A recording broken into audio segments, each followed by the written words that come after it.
صباح الخير او مساء الخير على حسب الوقت اللي انتوا بتشوفونا فيه. المهم ان ربنا يجعل ايامكم كلها خير.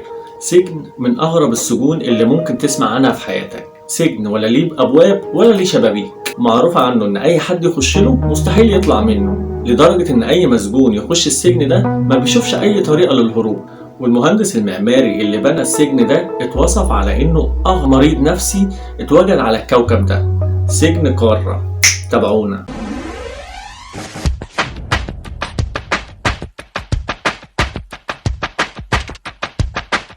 موضوع النهاردة عامل بالظبط زي أفلام الرعب. البطل بيخش هو وأصحابه المكان ما بيعرفوش يطلعوا منه، يا إما بيموتوا جوه يا إما واحد بس اللي بيعرف يطلع.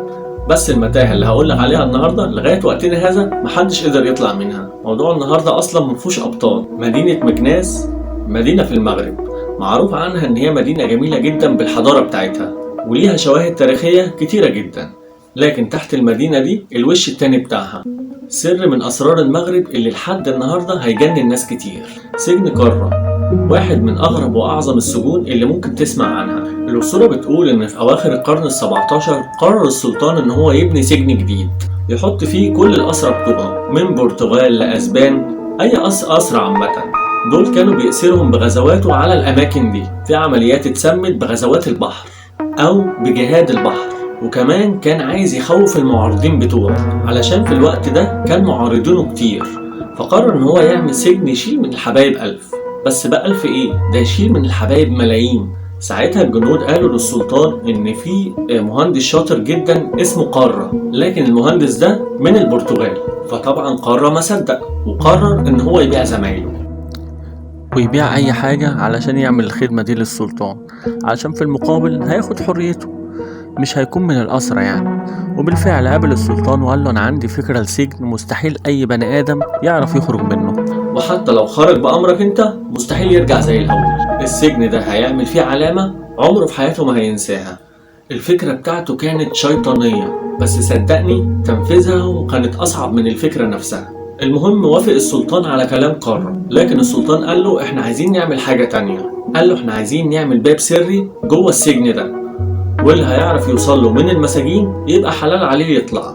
بس الظاهر ان كان قارة ده سادي حبتين، فراح عمل الباب وخلاه مخفي، مفيش اي مخلوق يعرف يوصل له بسهولة، علشان مفيش اي حد من زمايله يطلع ويحكي لاصحابه وهم كمان يعرفوا مكان الباب. لدرجة ان الباب ده محدش كان يعرف مكانه غير السلطان اسماعيل بس. ولما مات السلطان السر اتدفن معاه، ولحد اللحظة اللي بكلمك فيها دي محدش قدر يعرف الباب ده مكانه فين. السجن ده عبارة عن متاهات كتيرة موصلة ببعضها، اوض بتسلم اوض ودهاليز بتوصل دهاليز، وما تعرفش منين بيودي على فين بالظبط.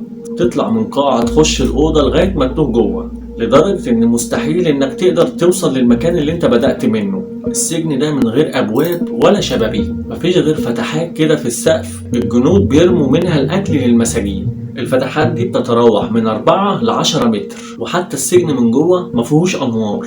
وقارة كان متعمد ان هو يعمل كده بالذات علشان يضعف المسجون وهو بيدور في المتاهة، علشان عقل المسجون يفضل يهاجم فيه بدل ما يدعمه ويفقد الامل نهائيا. لدرجة ان في مساجين اول ما بتخش السجن ده ما بتتحركش من مكانها، لان هم عارفين لو حاول بس ان هو يخش اي متاهة وما عرفش يخرج منها هيموت، ومش هيعرفوا يوصلوا للاكل والشرب اللي المفروض الجنود بيرموه لهم من فوق من الفتحات.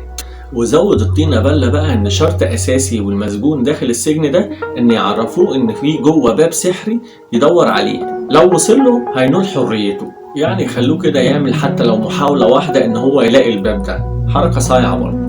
ولو فاكر انها اشتغالة، لا هو كان قاصد ان هو يعمل كده. دماغ قارة كانت سم، عمل السجن كله من غير ولا قفل واحد، وده عشان يوصل لعقل المسجون ان فكرة الخروج من السجن دي فكرة مستحيلة. فيجي المسجون يقول لنفسه يا عم دول سايبين لي كل الابواب مفتوحة، وكمان بيقولوا لي لو لقيت الباب اخرج. ده هم متأكدين بقى ان انا عمري ما هلاقي الباب. دول عايزيني اخش جوه واتوه جوه المتاهة زي الالوفات اللي قبلي. الوقت بيعدي والمساجين بتكتر والاموات بتزيد، لدرجة ان الحراس كانوا بيقولوا ان هم بيسمعوا صوت صرخات وانين لناس موجودة جوه السجن تحت، مع ان في الاوقات دي ما بيكونش لسه في مساجين. السجن بقى ملعون، ارواح الوفات الناس اللي ماتت جوه السجن، عمليات الانتحار الجماعية اللي كانت بتحصل برضو جوه السجن، خلت لحد النهاردة الأصوات ممكن تتسمع لأي حد بس يعدي من قدام السجن، لأن أي حد اترمى جوه السجن ده وشيطانه بس يوزه إن هو يهرب أو حتى يفكر يدور على الباب السحري علشان بس ياخد حريته بيتوه جوه ويموت وحيد في ضلمة قارة. هيجي ببالك دلوقتي وتقول ليه يا عم هي مساحة السجن دي قد ايه؟ اهو السؤال ده نفسه لحد النهاردة علامة استفهام، ومحدش لغاية دلوقتي قادر يجاوب عليه. انت متخيل بكل التطورات اللي احنا وصلنا لها دلوقتي محدش قادر يعرف مساحة السجن تحت دي قد ايه؟ في كلام بيتقال ان مساحة السجن قد مساحة مدينة مكناس كلها، السجن تحت المدينة من اولها لاخرها. وفي كلام تاني ان لا، السجن اكبر من كده بكتير، كل ما تطلع من سرداب تخش في دهليز، تطلع من دهليز تخش في اوضه وهكذا. الموضوع اكبر من انه يكون قد مدينه مكناس. اما التصميم الهندسي بتاعه عباره عن مستطيل متقسم لثلاث اجزاء، الاوض والسراديب اللي جوه في منها الواسع وفي منها الضيق، وده برضه معمول بقصد عشان يشتت عقل المسجون.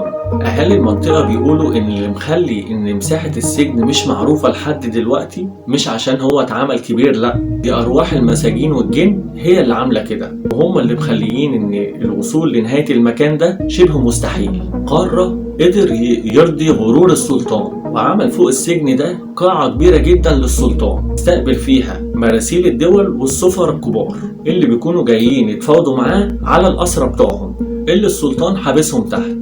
عارف بقى الغريب في ايه؟ الغريب هنا ان قرر صمم السجن ده ان هو يشيل 60,000 مسجون بس، انما في فترة السلطان اسماعيل اللي هي كانت مقدارها 55 سنة السجن ده شال اكتر من 2 مليون سجين. انت متخيل العدد؟ بس ما تستغربش العدد، لان اي مسجون كان بيخش جوه السجن ده ما بيكملش 3 ايام وبيموت، وده لان زي ما قلت لك ان عقل المسجون بيقعد يلح عليه انه يلاقي الباب السري اللي السلطان قال عليه، اللي المفروض هو عامله عشان المسجون ياخد حريته لو لقاه. وفي محاولات كتير اتعملت عشان يعرفوا مساحة السجن اللي تحت ده قد ايه، لان في الثمانينات بعت الملك الحسن الثاني فريق استكشاف اسباني مشهور جدا ونزلهم تحت للسجن وادالهم كل الادوات اللي ممكن يحتاجوها، وطلب منهم ان هم يكشفوا له سجن قارة وايه اللي موجود تحت بالظبط، وده لان الاقاويل اللي اتقالت على السجن ده ما كانتش قليلة. الفريق نزل للسجن وعدى يوم واثنين وثلاثة واسبوع ومحدش منهم اي حد سمع له اي خبر، كلهم ماتوا. الملك بعت جنود كتير جدا عشان يدوروا على الناس دول ويشوفوهم هم راحوا فين، برضو الجنود اللي نزلوا ماتوا. وبرضه في التسعينات في فريق كبير جدا فرنسي قرر ان هو ينزل يستكشف السجن ويعرف الناس دي بتروح فين بالظبط، وللاسف مصيرهم كان زي اللي فاتوا بالظبط، لا عرفوا فين الجثث ولا هم طلعوا اساسا. السنين بتعدي والناس عماله تختفي تحت، الموضوع خرج عن السيطره خالص لحد ما ملك المغرب قرر ان هو يوقف كل الكلام ده وقال كفايه لحد هنا، وقال للجنود حاولوا تردموا اكبر قدر من السجن ده، اقفلوا اكبر كميه تقدروا تقفلوها. قعدوا يعملوا جدران ويعملوا سور في الاماكن اللي موجوده تحت، بس قال لهم سيبوا كام دهليز كده في الاول تحت عند بدايه السجن كده علشان يعني يبقى مزار سياحي وكده. ولحد النهارده 95% من السياح اللي بيروحوا المغرب بيروحوا عشان يزوروا سجن قارة ده. بس انت تعرف ان السجن ده قد غرضه بزياده وخلى ان السلطان اسماعيل يكسب ثقة كبيرة جدا من اعدائه ما كسبوش قبل كده في حياته، لدرجة ان الاهالي زمان كانوا بيوصوا اولادهم ان هم ما يعملوش اي حاجة غلط، ان هم يحاولوا يربوهم تربية كويسة. ده حتى الكتاب كانوا بيذكروه في كتابهم ان سجن قارة ده انه سجن خطير ومحدش يعمل حاجة غلط. ده حتى كانوا بيوصوا كل السياح اللي بيروحوا المغرب نوصيك يا زائر مكناسة الزيتون بالادب والاحترام، وإياك وإساءة التصرف لأن سجن قارة في انتظارك. وفي النهاية عايزك تقولي في الكومنتات هل فعلا الجن والشياطين بتاعت الناس اللي ماتت دي هي السبب ان كل اللي بيحصل ده يحصل، ولا فعلا السجن بتاعه ما يتعرفش لدرجة ان الناس بتتوه ومحدش يصادف ان هو يلاقي حد جوه. عرفني رأيك في كومنت سواء مؤيد او معارض للقصة، مجرد تعليقك وتفاعلك شرف ودعم ليا. سلام. مبسوط معاكم واتمنى طبعا دعمكم، وما تنسوش تتابعونا على صفحتنا على الفيسبوك وعلى الانستجرام، والسبسكرايب الجميل واللايك والشير والتعليقات اللي هرد عليها طبعا بنفسي، واللي ما فعلش الجرس يفعل الجرس عشان لو في جديد يوصله كل جديد. شكرا.